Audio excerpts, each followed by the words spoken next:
memories and frames. Oh, they remind me of the battle I faced. Without your love, without you I drown.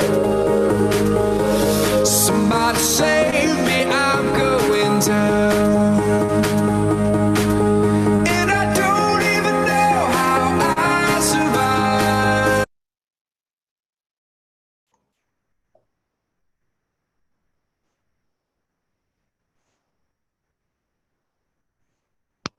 Hello everyone, this is Júlio Vieitas speaking from the Teaching Online SIG BrazTESOL, and I'm very happy to see you all here. So could you please state where you are right now?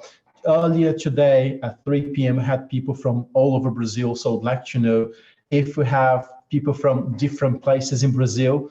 Passos, Minas Gerais, I'm also in Minas Gerais right now, I'm in Lagoa Santa, Greater Belo Horizonte, São Paulo, Belém, Natal, Vitória, that's amazing, Brasília. 2 people from Brasília, Minas Gerais, Betim, wow, very near me, very close to me. Pelotas, Ourinhos, Rio, João Pessoa, Seven Lakes, Minas Gerais, oh, that's funny. Botucatu, Salvador, Maryland, wow, hello US. Luz, Minas Gerais, São Luís, Maranhão, Petrópolis, Rio de Janeiro, Pouso Alegre, Brasília, Sorocaba. Amazing, this is absolutely fantastic. So thank you very much for joining us tonight in this session with Sandro Dwarffy. Before we kick off, I would like to invite Vinicius Tavares for some public announcements. So Vinicius, could you join us? Good evening, everybody. It's a pleasure to be here with you all. It's been a great week organized by Júlio Vieitas and the Online Teaching SIG. It's amazing to see how many people are getting in touch with us to learn more about online teaching. And I personally hope that this becomes a thing now. In a few minutes, we're going to be having Sandro Dwarffy, and the important announcements as usual. To get a certificate, please use the first link that you have here in the chat box. It's a bit.ly link, web feedback. Certificates haven't been sent yet, so they will. To join the Telegram group where we're advertising upcoming webinars, please click also the second link, and feel free to subscribe to our YouTube channel and click the notification bell to know when new videos come up. At this moment, we're working on the videos that have been sent, or the webinars we have presented. So by the end of the week, all the webinars this week will be there. And also whenever we have a free webinar, we'll also make it available for everybody. This was a special treat for you all over Brazil and the world because of coronavirus. So we know how much teachers need help in online teaching, or these kinds of tools, and how to better work online. So please feel free to watch the videos, comment, and share the word, spread the word. Okay, I think that's it. Oh, if you have questions, please direct them to the Q&A button below here, and let's leave the chat box for all the comments. Okay, so if you see people asking things in the chat box, please help them. Also remember that the Q&A button is for the questions and the chat box is for interaction. All right. Thank you very much, Júlio. Have a nice presentation, Sandrão. Thank you very much. So Sandro, could you join us?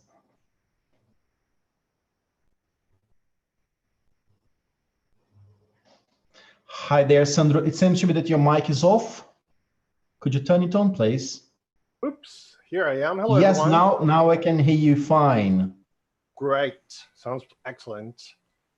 All right, so Sandro, thank you very much for being here with us. I mean, it gives me an immense pleasure to see you here with us on the Online Teaching SIG, sharing so much knowledge. Sandro is a real star in keeping with teaching exams. So I'm adamant you're gonna learn massively from this guy over here. Let me have the honor to introduce Sandro to you all.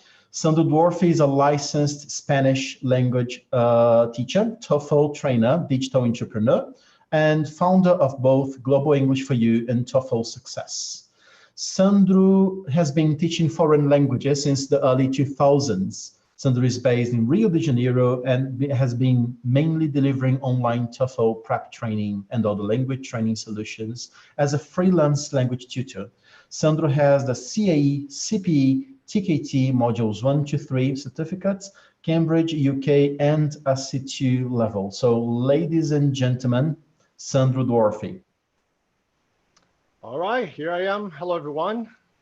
Real pleasure to be here, first of all. As I said in my video yesterday, I'm delighted and honored to be a part of it. I'd like to congratulate BrazTESOL Online SIG on this absolutely wonderful initiative. It's really great to be here among so many talented, committed teachers in Brazil, from around the world, and welcome you all. Can everybody see my screen, by the way? Yes, we can. Okay. Okay, then let me see if I can manage this chat box. If you could say yes, yes, yes, yes, it's beautiful. All right, lovely. So, as you know, I'll be talking about teaching exams online, and I hope I'm able to help you, with a few tips, few strategies on different mainstream teaching exams out there. Okay. Before I get started, I was thinking of Claire Venables, our storytelling diva. She usually talks about the importance of telling stories, and I'd like to start by sharing a couple of things about how I started teaching exams. Back in 2011, I used to work for the Language Institute on Fundão campus, UFRJ here in Rio. And there was this guy who needed help, right? We're going to be talking about him in a second. And my former boss back then came to me and said, look, Sandro, we've got this guy and he needs help, right? His name is Tel, by the way. Thank you very much, Tel Moura. You're not here, but you have no idea how much you've helped me back then. And he said, look, he's going on Ciências Sem Fronteiras. For those of you who don't know, the former government had a very interesting partnership with many international academic institutions all over the world, and many students from Brazil were part of this program. But one of the requirements before they went was to take an international certificate. And in that case, it was the TOEFL IBT, and that's precisely what Tel needed. And Jorgito, my great friend and ex-boss, he came to me and said, look, man, Tel is going to Australia and he's going to go on a doctorate and he needs to take the TOEFL test. That's it, okay? And we start next week. And I was like, oh, all right then. So we start next week. Back then I was really lost. I didn't know exactly what it was like to prepare people, candidates to take international exams. I mean, I took international exams myself, but back then I hadn't taken the TOEFL yet. So that was a real blow. And I was like, ooh, okay, let's do it. But again, that was very scary, if you ask me. That was a real challenge. But I believe that out of challenge, there's always opportunities for you. So I took the plunge and here we are. It's been 9 years now. Okay. There are a couple of questions, a few years later, I'm talking about 2015, 2016 now, I started asking myself a couple of questions like, hold on a minute, are my students meeting their needs? Yeah, they are. Okay, great. Am I excited about what I've been doing? Yes, I was back then. Okay, another question, am I happy and do I still want to keep on doing this the very same way? No, not really. I didn't want that. And do I really want to keep on commuting around Rio like always? I've been teaching around Rio like for almost 20 years now. So I started thinking, I really don't want to do that. If you're from Rio, you definitely know what it is like to live to face Brazil highway and traffic jam and so on. So I was really upset with all that every day, every week, every month. And a last question I asked myself, and two actually very important questions were, what can I do well? And how big is this so-called digital market again? So I started thinking, and I knew that there were like numerous opportunities, and that's exactly what I focused on. And, I'd like to share a little something with you. Ever since I was younger, I've always been kind of obsessed about two very common dimensions we have on our daily routines. I mean, I was always very obsessed, and I still am actually. I'm still very obsessed about these two dimensions, which are time and space. I mean, time and distance. And I'd like to share a couple of things. They won't make sense at the very first moment, but I'll say what they mean later. First of all, I'd like to share that I absolutely love maps. Okay, and if you're not from Rio, this is a map of the metropolitan area of Rio de Janeiro. And I come from the west side of it, in that green point, as you can see. And I used to work back then in Ilha do Fundão Island. That was a federal university campus. I mean, it still exists. And the thing is, for me to drive from my place there, that was like 40 kilometers every day, every week. And then I started working downtown Rio. So we are talking about 47 kilometers now. And then I started teaching in Flamengo, another neighborhood. We were talking about 50 kilometers away from my place. Then I started teaching in beautiful Ipanema here in Rio. And now we are talking about almost 55 kilometers away from my place. So again, that got me thinking, oh my gosh, do I really want to spend all that time commuting? Do I really want to drive back home every day, every night after, being so far away? And okay, I started, doing some different things, and things started changing. At this point, I had quit, at this point, I had started to quit teaching, in a traditional way, in a traditional setting. I wasn't teaching at this place on campus, on university anymore. And I started teaching privately, basically online, 100% remotely. And little by little, I started having students from different places. Very soon I had a few students from São Paulo. And again, my obsession about time, distance, and space. And we are talking about 432 kilometers. Next, I started having this student from BH, Savassi, I think. And we are talking about 441 kilometers away from Rio. Next, I had this student from Brasilia. Now we're talking about 1,195 kilometers. Then Curitiba. And I got my first international referral. This friend of mine from Montevideo talked to a friend, and this friend was very interested about taking TOEFL preparation lessons. And I was like, interesting. Now I started asking myself some different questions. First, can I rely on my internet service? I mean, I had never really worked, with people from different countries. And from that point, I started asking myself different questions. It's still related to time and space. And now I'm talking about my first international students. I had this student in France, and we are talking about over 9,000 kilometers away from my place. Next, I had this student in the UK, in the city of Reading. And we are talking about different places around the globe, Portugal, Sydney, Australia. And I'm like, oh my goodness, these people are far away from my place, but can I still provide them with my services? I started again asking myself, can I still rely on my internet service? All right.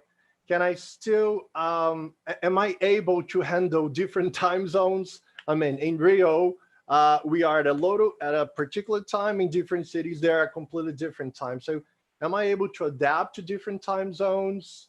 And another question, and that totally relates to Felipe Lopez's presentation this afternoon. He was talking about getting paid. It was like, oh my goodness, how am I going to get paid? I had never been paid by people from abroad. back then, and that was a struggle, like, oh my goodness. But I came to friends who could help me out. Julio Vietas included. He told me a couple of options out there, and I was fortunate enough to get paid. So that's a quick summary of how things started. And these days I've been teaching remotely 100%, delivering task preparation sessions online. And that's precisely what I'm going to start focusing on right now. Am I good with timing? Yeah, I think so. Okay. Well, first of all, I'll be talking about tests. What is a test? Okay. I attended this absolutely wonderful session back in Caxias do Sul 2 years ago by Rafael Carpanês. He talked about exams as well, not exactly what I'm going to talk about, but he talked about that. And he asked this interesting question. What is a test? A test is a method of measuring a person's ability, knowledge, or performance in a given domain. That's the focus of our talk today. And if we think about the market, there's a number of standardized tests, aren't there? And I'd like to ask you a question. Why are standardized tests relevant? Why are they important? Could you please say what you think in the chat? I mean, if you could do it briefly, that would be absolutely amazing.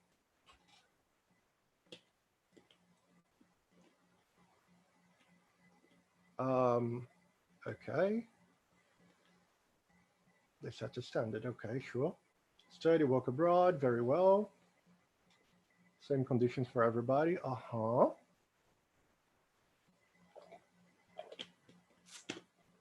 Yes, just as different students on the same basis. Anything else? They will give you a position on a nice university. They help people realize what they have achieved.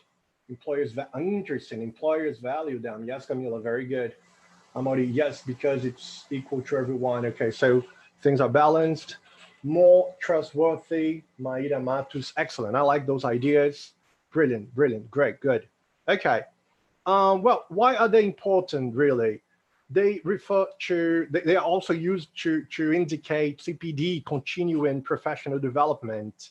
I mean, I remember when I was a novice teacher, I was like, man, I have to take Cambridge examinations. I have to take the CAE. I had to take CAE. I'm old school, sorry.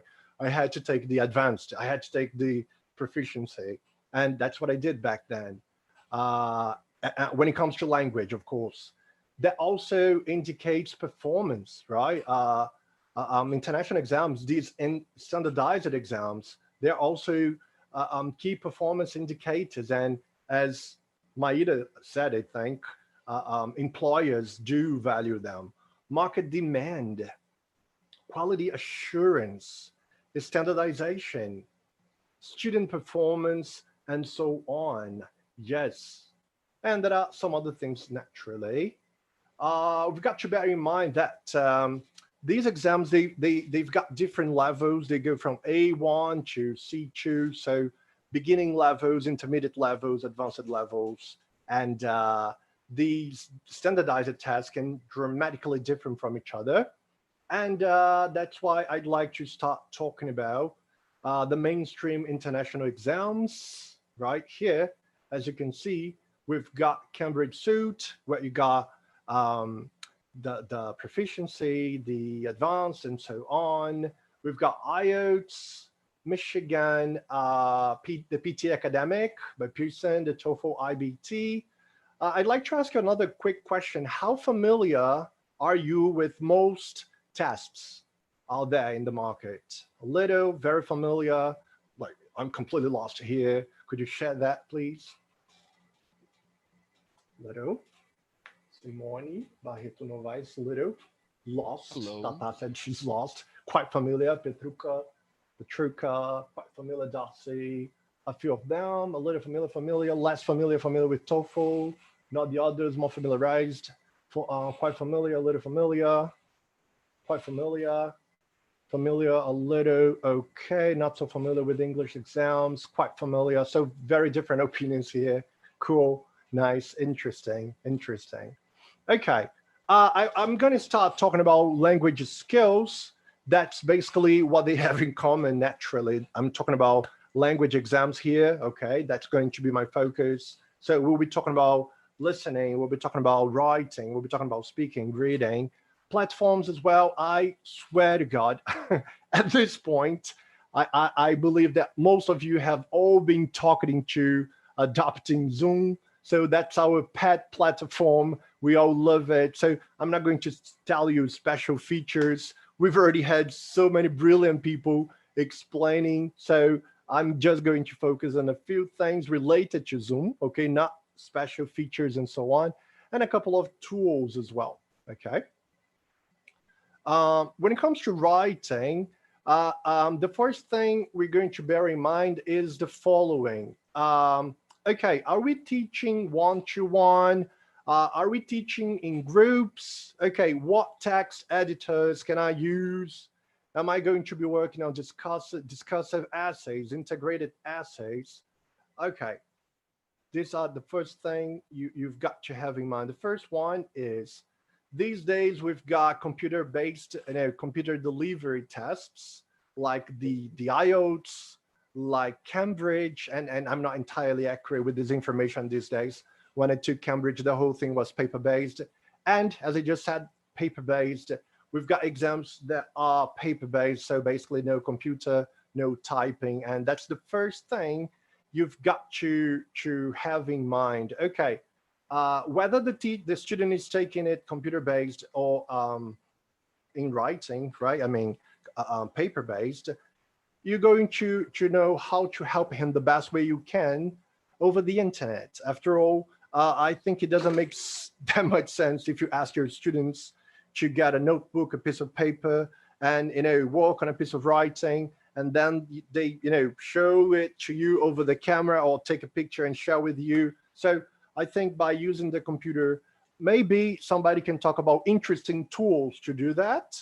I myself, I usually work with text editors, but bear in mind that on the actual test, chances are high, depending on the exam naturally, chances are high that students will be faced with paper, not really computer, like on the IELTS, on the TOEFL IBT exam, for instance, okay? Okay, talking about text editors, one thing you have to consider is maybe your student's limitation in terms of technology. I don't know, who knows? Maybe his computer has these constraints and he's got like Notepad, WordPad only. Okay, we are all familiar with the old and reliable Microsoft Word. You can also use that, okay?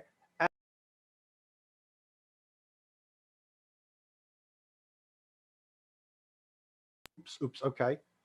So we've got the old and reliable Microsoft Word. We've got Zoom Whiteboard, but if you ask me, I don't think Zoom Whiteboard is a good idea for you to deal with writing, okay? So one thing, I've been teaching online 100%, like full-time for the past 2 years now. But believe it or not, I started using Google Docs very recently, like a couple of weeks ago, believe me. So Google Docs, I absolutely love it. The solutions Google provides you with when it comes to texts, when it comes to spreadsheets, when it comes to presentations also. So I use Google Docs for texts when students have got to write essays. I think the pack you've got is absolutely helpful and you can do a lot. Okay. Are you guys asking me stuff? Internet is not working well in my building. Okay, are your students living abroad, Brazilian ones? Yes, they are Brazilians. Employers value them. Okay, great. I completely ignore, I'm sorry guys, I completely ignore the Q&A box for a second.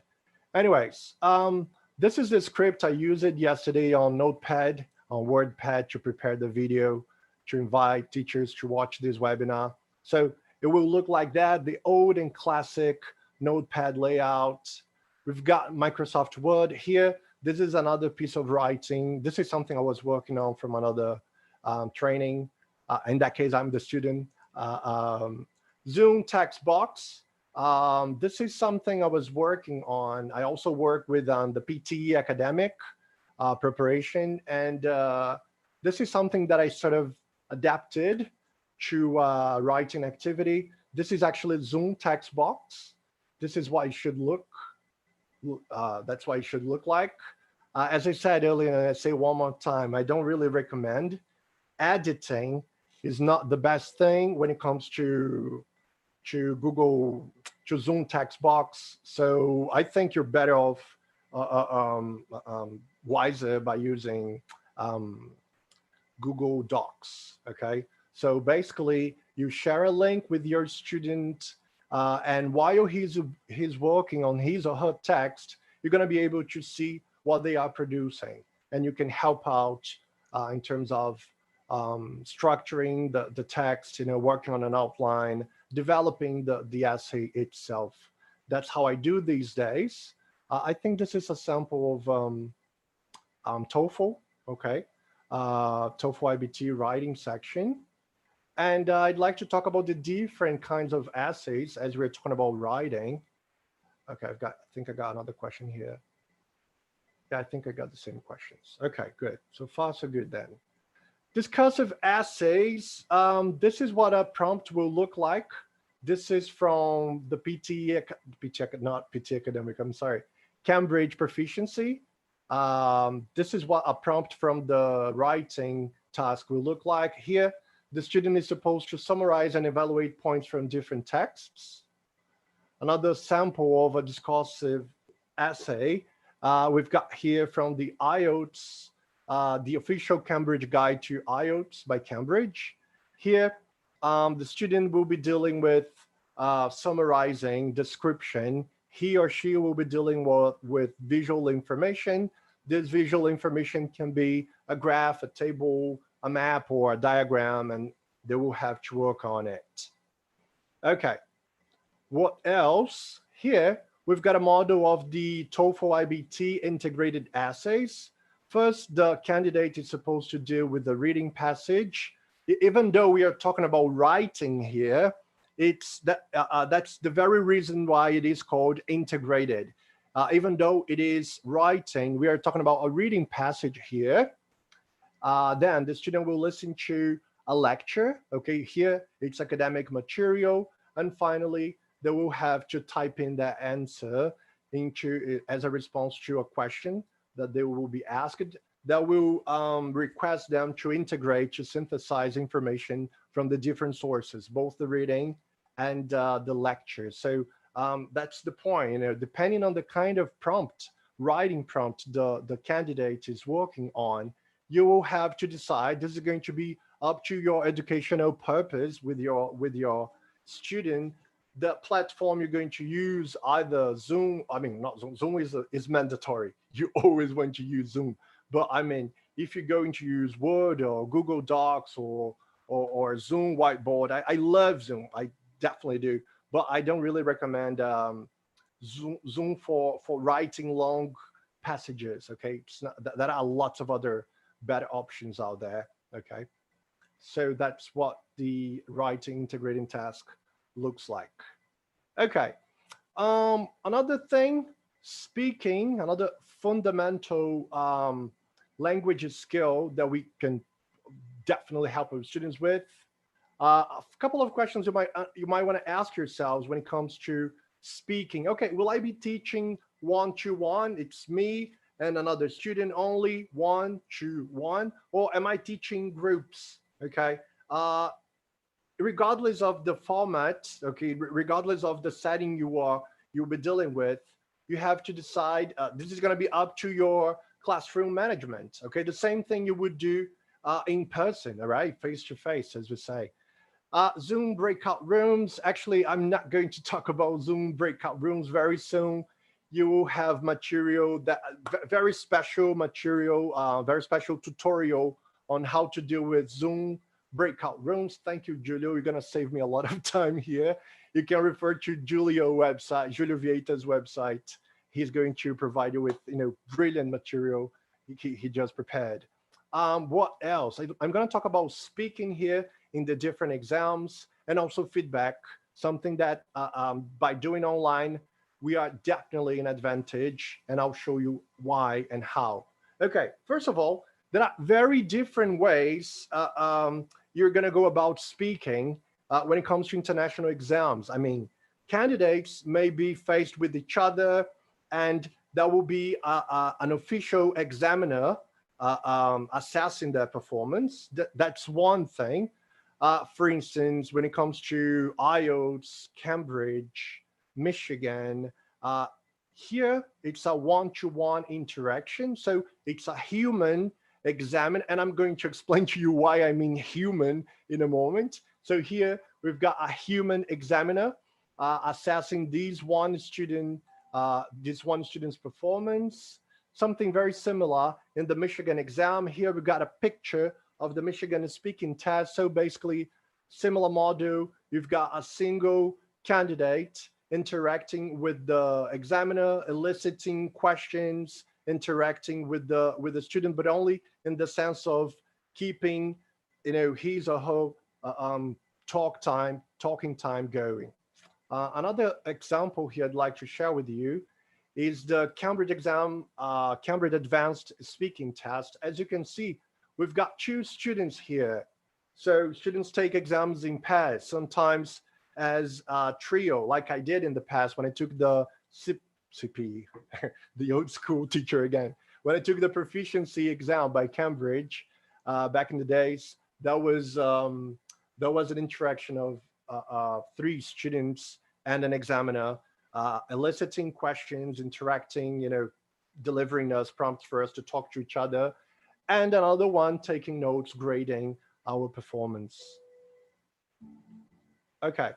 Well, so that can be individual, that can be in groups, as you can see. And in this case, just like IELTS and Michigan, candidates are interacting with each other and with a human examiner, right? Another completely different format is when tests are delivered over the internet, over a computer. I mean, the TOEFL, for instance, is 100% computer delivered. Here, we've got a little bit of the TOEFL speaking section. Sorry about the typo down there. So the student will basically, you work with a headset where he or she will listen to different prompts. That might be questions, that might be listening material, listening passage, for example, or prompts only, and they will have to respond to that. And at this point, I'd like to share one of my students' performance so that you know what you can do with Zoom, this platform that we like so much. This week, I asked these students permission to share this with you all. And by the way, thank you very much for having referred him to me, Rodrigo Sigoli, if you're out there. Where are we? Resources, TOEFL. Yes, here we are. Can you please say if you can hear what I'm about to share now? 3, 2, 1. So when I'm preparing for a... Okay, can you hear that? Let me see if I've got yes. Gorgeous. All right. research project, Okay, one more time. so when I'm preparing for a research project, I usually go for academic journals, mainly because they are more reliable. Usually you can see if they are really updated on the state of art. So you are not talking about something that it's probably not relevant in the current state of affairs. Yeah. Okay, that's just a little bit of just a snippet of this lesson I was delivering. Something very nice I'd like to talk about here is the following. Could you all hear that, by the way? If you could, type in the chat box. Could you all hear this student delivering his spoken answer? Yes, sure. Okay, thank you. Great. Something interesting about this is the following. Something that I absolutely love about Zoom is a feature called record, right? You've got the Zoom menu or toolbar, if you wish, and there is this round button that reads record. You click on it and it's magic. the session is recording. Simple, simple. So what can you do? Let's say that today is March the 23rd. Okay, so you are dealing with the speaking. Today, you are working on speaking. Let's say that this is the last part of your lesson. In the upcoming lesson, you want to go back to this recording that you worked on with your student, and by using what the student said, you're going to give him or her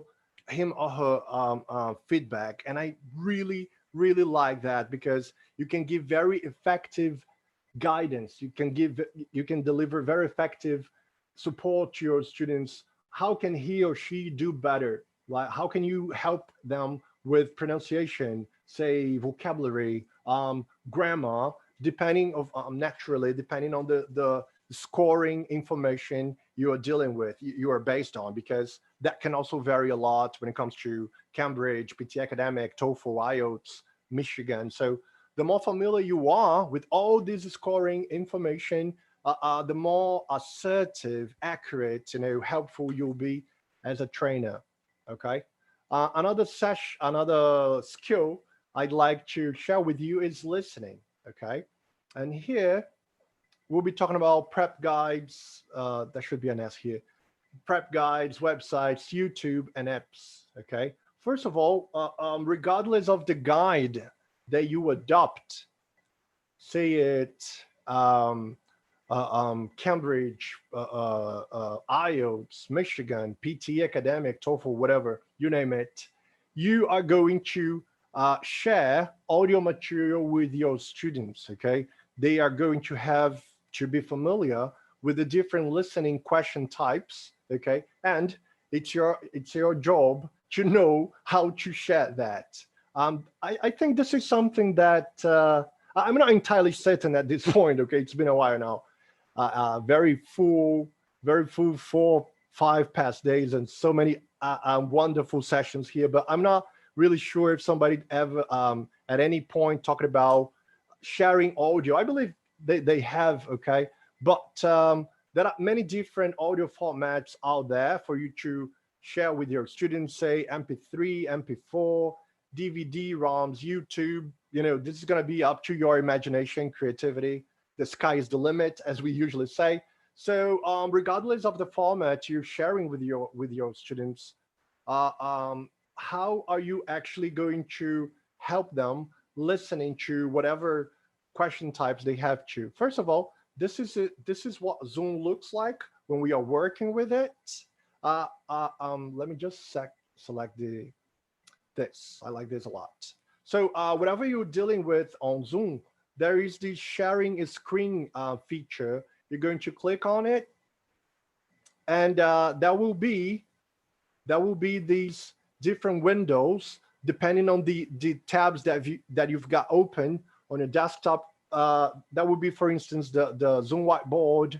That will be Google Chrome or whatever, camera.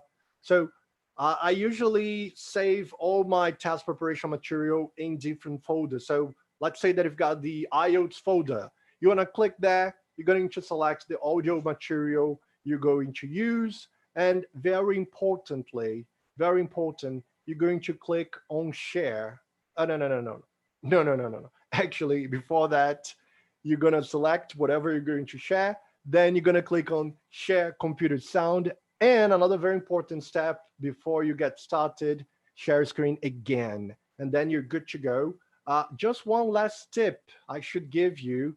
Make sure that you click on stop share after you start sharing audio material, because sometimes you're sharing your desktop unnecessarily or something inappropriate.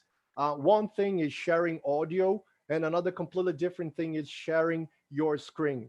They can be independent steps of your lesson. So just make sure you've got everything set there when you're dealing with listening, okay?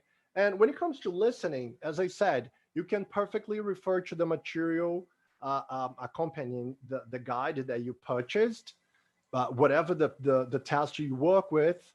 But another very important thing is telling students to work on listening on their own. I mean, this is something that they can perfectly do by themselves. Okay, and there are a couple of things that really contribute to improving students' listening skills. I'm talking about this website that I highly recommend, VOA. Another thing, TED Talks. I believe that most of you, or at least a significant number of you, are familiar with TED Talks.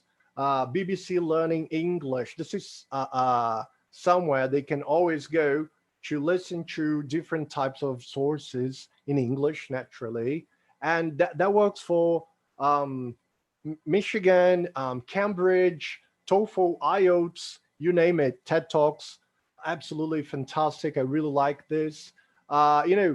As I teach the TOEFL exam, I'm going to be a little bit biased here, and I'm going to refer you to the ETS website if you prepare students for the TOEFL exam.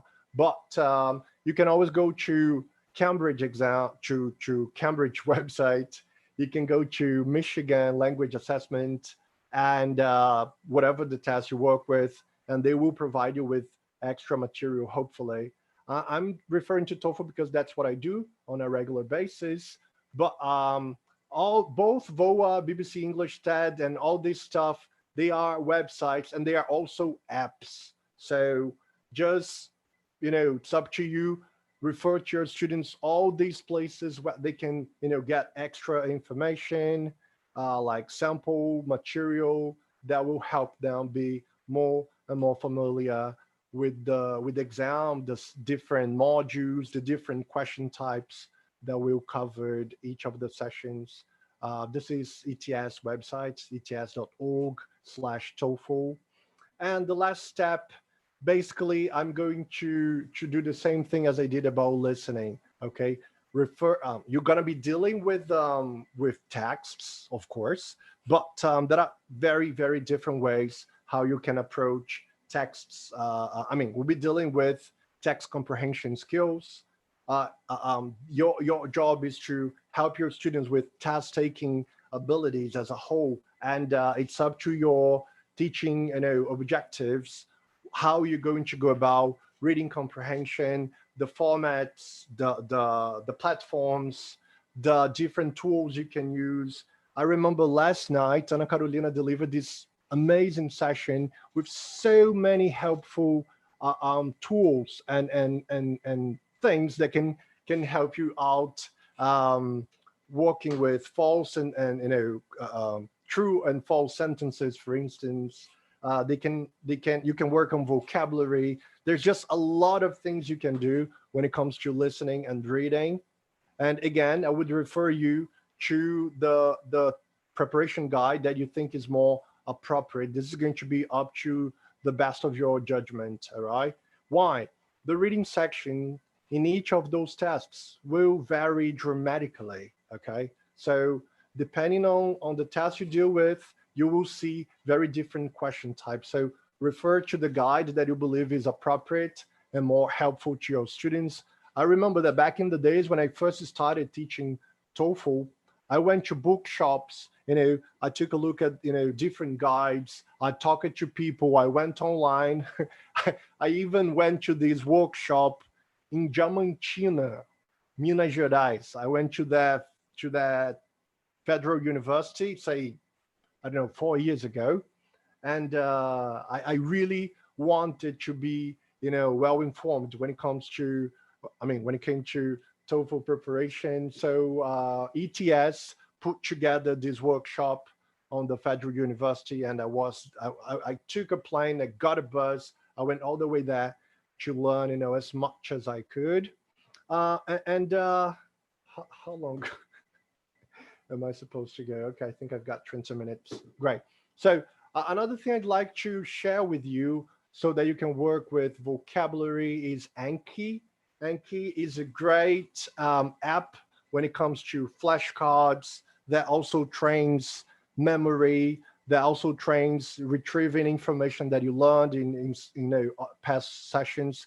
You can tell your students to download the app and work on different vocabulary, things that you share during the sessions with them.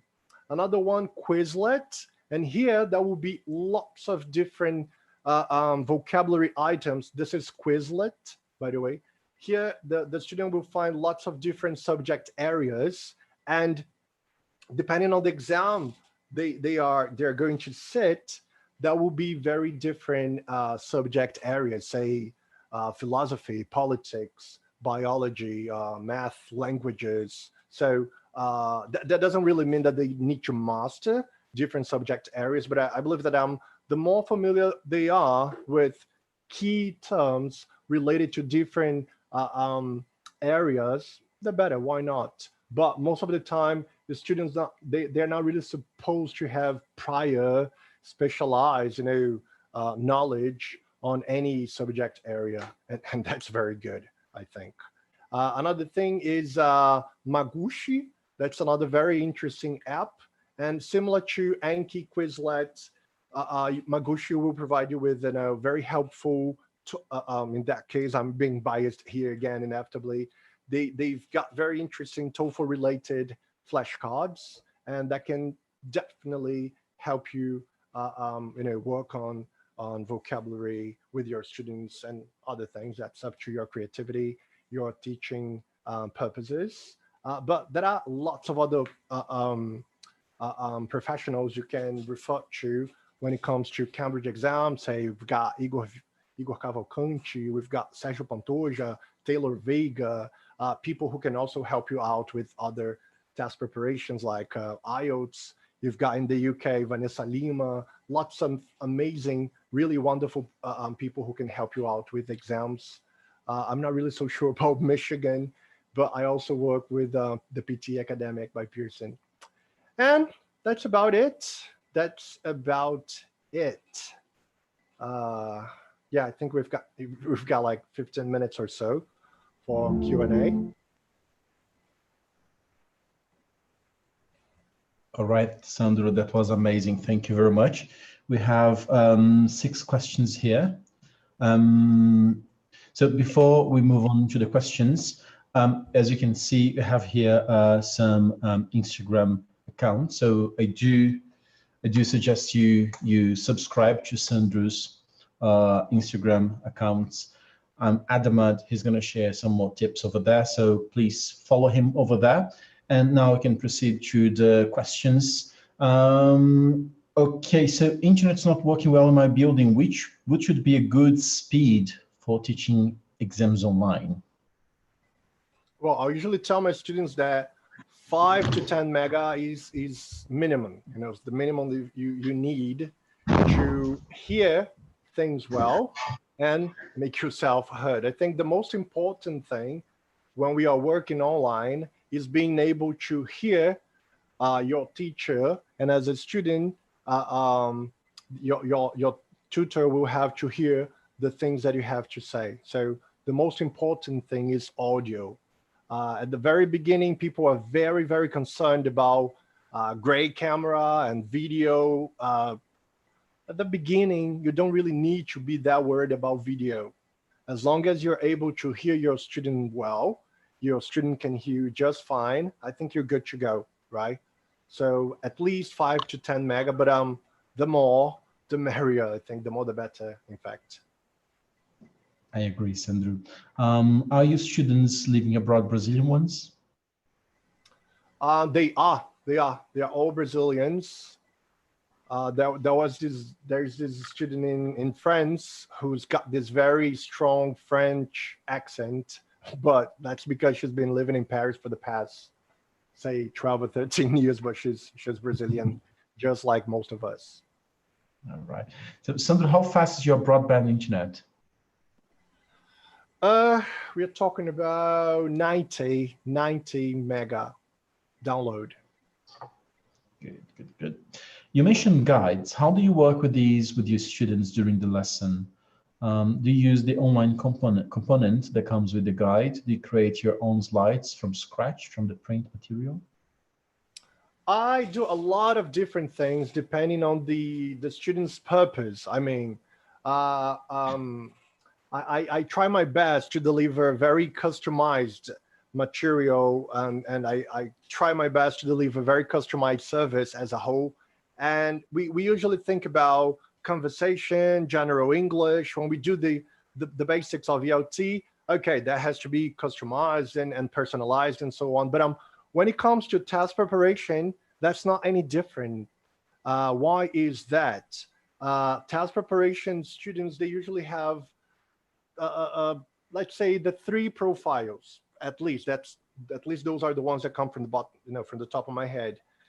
Students who have already taken the test, whatever test we are talking about here, Cambridge, TOEFL, Michigan, whatever, and they are sort of familiar with the test formats. That's one profile.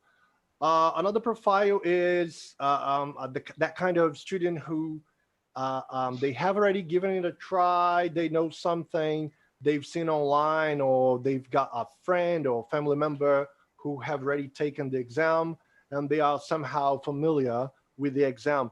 And another one, that is the completely lost candidate. They know nothing at all or very little about the exam. So you're going to bear that in mind as well. For you to give the best guidance, support you can, you have to understand what those students' needs actually are, so that you can meet them the best way you can. Great, Any other great, questions? great. Yes, we have 5 more questions. Just a suggestion, for you teachers with us right now, so don't send your questions through the chat, but rather through the Q&A. That makes our life much easier. Do appreciate that. Thank you very much. Do you think our future online activities are going to be the same after this week? Could you repeat the question, Julio, please? Sure. Do you think our future online activities are going to be the same after this week? Yes, and I can see that from very, very bright eyes. I mean, on the bright side of this whole thing is we've got a lot of people producing things. And I truly want to believe that teachers who are now joining the digital environment, they're going to contribute with lots of different ideas, lessons, material. And yes, I think it's going to change for the better. That's what I strongly believe. What tools do you use to help students practice for the exams? Do you recommend Google Forms or another tool of your preference? I recommend just so much. Okay, I recommend working by themselves, and that means working on reading and listening materials whenever they have the time, because I strongly believe that if you are a good reader, chances are high you're going to be a very good speaker. You're going to be a very competent user of the language. Not only speaker, but also you're going to write better. And listening is going to dramatically help you in terms of modeling pronunciation, getting you exposed to real language. And that way you can improve not only pronunciation, but also you can improve your grammar, the knowledge you have over grammar, vocabulary. You can definitely increase your vocabulary range by listening to, preferably, okay, task preparation related material. Okay, the regular English teacher will say, oh, watch Netflix, listen to music, watch movies. That's very helpful, absolutely. But when we are talking about preparing for exams, we are talking about very specific kind of preparation. I mean, very specific use of the language in the sense of developing, strategic sub-skills in order for you to achieve a high score. And so if you can listen to podcasts, for example, related to the tasks you are sitting, that's a much better idea, I think. Good. An interesting question by English Goals. Sharing classes through Google Drive could be a good thing. How far can you control your online material from copyright violation? That's a very interesting question. First of all, I don't effectively share my material with my students in the sense that whatever I provided them in the lesson, I would make available on any platform. I just basically share slides like we did in this lesson, and then I provide them highlights of what I explained, for example, or for instance, error correction, vocabulary that we worked on. But students usually have their guides, like I do. Here you've got a physical version of the IELTS, PTE Academic, TOEFL test. So students usually have their own, be it digital or a print version. It doesn't really matter to me. This is up to the students' decision. There isn't much we can influence on our sides, but I don't really provide students with PDFs, for instance, or the ebooks by the publishers that develop and manage these exams around the world. The ones that I got, I don't provide my students with, but the students can have different ways to get the certificates, the preparation guides they need, and this is something we cannot really control on the other side. Good. A question by Delaney. We're supposed to use Google Hangout Meets to start teaching these prep courses, prep groups at the place I work for. We're not supposed to use any other for the time being. Are the resources okay with this platform? We're talking about Google Hangouts, aren't we? Yeah. Okay. Who is asking this question, Julio? Lenny. Lenny, I don't know if you had the chance to watch my the fellow speakers who have delivered sessions the past 5-6 days now. Most of them, if not 100% of them, talking about Zoom. This is definitely our pet platform. We believe that Zoom provides students with very, very helpful, very important teaching features. I mean, if you are a teacher, Zoom will definitely help you so much if we compare it to other interaction platforms. I haven't got, I just can't remember the last time I used it, Google Hangouts, for instance, or Skype or any other platform. I think Zoom is more than enough to do the trick. Yeah, I agree with you. Okay, we don't have time for more questions. The last question is going to be the one by Mori or Mohi. I do apologize if I'm not pronouncing it correctly. Question by Tatiana. When you're practicing for the speaking test, does your student see the time on your screen? Oh, this is something very interesting. There are different techniques you might want to use, okay? What I usually do is encourage students to use their timer. This is an app that they usually have in their phones, and they usually will set time for preparation, time for the response, and this is something that they do on their side, and I also can keep track on my side with my phone, okay? And this is something that I believe that most trainers should be, I mean, all trainers should be very picky, very fussy in terms of setting times, because when it comes to speaking, most exams are the same. You've got this particular amount of minutes, say seconds, you've got to prepare, and then you finally deliver your spoken answer. So from the preparation stage, you are supposed to go ahead and help your students with managing that time the best way they can, as efficiently as they can. Yes. That's what I do. Sorry, a question by Arthur. Could you clarify can I rely on my internet part? I'm imagining problems with my connection.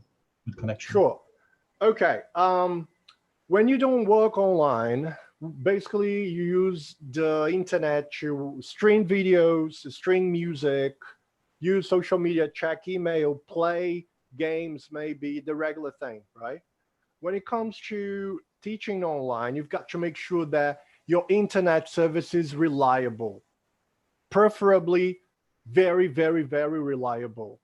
You really don't want to have internet service, trouble while you are teaching online. When I first started teaching online, I don't know where you're from, Arthur, but I'm from Rio. And here in Rio, we have this company called Oi Fixo. Unfortunately, I can't say they offer you the best service when it comes to internet. So very quickly, I had to hire a new service. And fortunately, this has been very reliable. I hardly ever have trouble. So this is something that you always have to bear in mind. Not only your computer, but also your internet service. That's like teaching online 101. That's very, very basic. Ryan, a question here. Please, what's the tool you're using to show the photos? Photos. I'm sorry, but which photos? This is Microsoft PowerPoint, and that's exactly what I used throughout the whole session, except for when I shared these students speaking practice. That was Windows Media Player, and I basically used Zoom. I just stopped sharing. I went to Zoom. I selected this folder where I kept this student's answer, and that was it. This is Windows Media Player. So Unless I forgot, one of the moments of the session, if you could refer to it a bit more accurately, I'd appreciate it. I don't know exactly what this person refers to. Right. So how effective do you think these tests really are? Are they mandatory for teachers? Mandatory? They're not mandatory depending on where you work. But I think it's more of a how far you want to get as a professional, how much quality you want your service to have, how much quality you want to deliver as a professional. I believe that language exams are very, very important, but they're not the only thing, right? There are so many other things we can do to develop as professionals, but that's a very personal point, right? If you go to groups or of teachers where teachers talk to each other, where groups interact on Facebook, for example, there is professores and scholars de English, for example, Brout. Very often people say, oh, what is more important, TOEFL, Cambridge, CELTA? I think it's a very important and very, very personal decision, right? I think everything is important when it comes to developing as a professional, as a person as well, because you learn not only the language, but when it comes to TKT, CELTA, we are talking about teaching, right? Developing our teaching skills is also very, very important. But I understand that it's usually a considerable investment for most teachers. But the Cambridge exams are very important, in my opinion, okay? IELTS, TOEFL, you name it. Good. Question by Mohi. I teach kids from public schools. What platform or app would you recommend in order to have a feedback of the learning? Platform, I think Zoom does the trick most of the time. But when it comes to teaching kids from public schools, we are talking about groups, okay? And we are talking about public schools. So a couple of questions you might want to ask yourself. Do all my students, or at least do most of my students, have access to the internet? Do they have internet access easily? Okay, do they have a computer? Because it's very important to have a computer. You can use Zoom with your mobile phone. That works, but that's not really the best place for you to stream your lessons. You want a desktop computer, a notebook, preferably. Another thing that wasn't really in the scope of my session, but I think it's appropriate here. While I was delivering this session, I had a plan B here, ready to use in case I had trouble.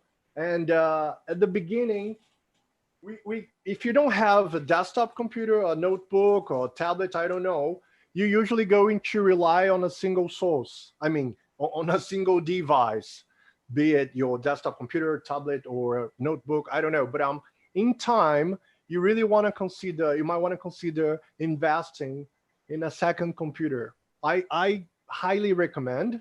I can say that I just got this laptop computer like recently on the last Black Friday. Yes, I did. And I'm very happy to have like a backup computer in case this desktop computer I'm using here fails. And I'll tell you something, that will fail at some point. Yeah, we don't want that, but happens. Okay. More often than we would like them to happen. Any other questions? All right. Well, that's all we have time for, unfortunately. So, Sandro, that was, I mean, absolutely fantastic. Thank you so much for being here with us and sharing so much with the audience. Really honored to have you here. And thank you very much, English teacher who has been with us so far. Tomorrow, we're going to have Talita Hachetti at 3 p.m. And she's based in the US and teaching English from the US to students from many other places. She's going to talk about using authentic resources online. That's unmissable. And on Wednesday at 3 p.m. as well, we're going to have Ellen Aga talking about bringing English as a lingua franca into online classes. That's really innovative, isn't it? And you shan't miss it. So I see you tomorrow at 3 p.m. Sandro, thank you very much. Vinicius Tavares, thank you very much. Thank you, See you all tomorrow at 3. Cheers, take care. Everyone, cheers.